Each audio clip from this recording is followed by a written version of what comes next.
So, my bro, let's finish Go on on. on the devil in and whether and how it exists within African spiritual concepts, please.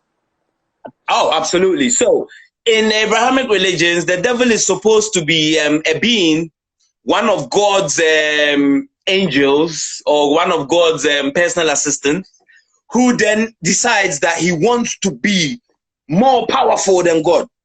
Mm. And then just says, oh, you little boy, let me banish you down there. And then what this guy does, this guy called the devil, he goes around tricking people to come to his domain, even though God created that domain too, because the devil could not create hell. God made the hell, right? But in the African traditions, because we're not looking to pass on responsibility to someone else, we know there is no devil. You, the human being, remember that principle again. We'll go back to that principle of God, the creator that I told you about, the male and the female, and they actually being representative of balance. Mm-hmm. Because in a human being, you have these, it's like two aspects, because we're a spectrum. This is again another one of the examples that show us we're beings of energy. We're a spectrum. Yeah. On one side of the spectrum, you have all the attributes that are selfish, that are greedy, that are for self. And then on the other side, you have the one that does for all. So if you're functioning on selfish aspect, you are actually a manifestation of, and it's not a devil, it's more or less a bad person. Someone who's not working for the interest of family and community. Yeah. You're actually somebody who call a disagreeable person. You're not a devil, just being disagreeable. Yeah, you don't want things to work for everybody. You're just selfish. You want it to be about you. And then if you're also working on the other side of the spectrum where what you're doing is helpful for people, this is, remember I told you, you can become a deified ancestor because you've shown all the attributes of the creator. You've done good works without expecting something back. So you can be your own God, or you can also choose to be your own devil. There is no in any of the African traditions that fits this idea of devil or Satan. The closest being I would say, oh yeah, absolutely. The closest being I would say that has ever been mentioned in any of the texts that I come across that comes even close to this idea of the devil is an entity in the Dogon tradition called Ogo. And basically what Ogo wanted to do was something similar. So Ogo was created by, in their conception, the supreme being is called Ama.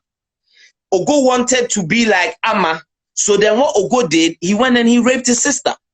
This is in the stories. So you see what I was telling you about the disagreeable nature of that's the closest you can get. And even then, Ogo had to undergo some other metamorphosis. But Ogo wasn't some angel, or Ogo wasn't put in a space. All it was this Ogo entity wanted to challenge itself. And the challenge was so it possessed all the knowledge of itself. Right. That's the closest. Yeah. The Asian Kemethians have what we call Seth. Seth. Yeah. Or there's the other one, Tefnu is moisture.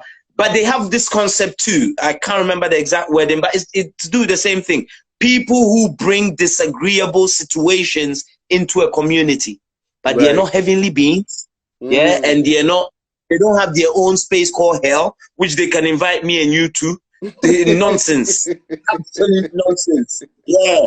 You are the captain of your own destiny, so to speak. And you can decide to be God, or you can decide to be your own devil.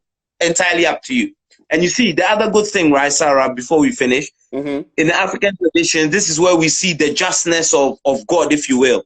If you decide to become a disagreeable person your whole life, and you don't, because each individual has their own unique purpose for being here, as you mentioned earlier. So if you don't achieve that purpose, because you're a being of energy, you can keep doing what? The same thing. Coming back, just reincarnating until you find that space of balance. Yeah. Listen, my brother, so we will constantly, yes, brother Sarah. This has been amazing.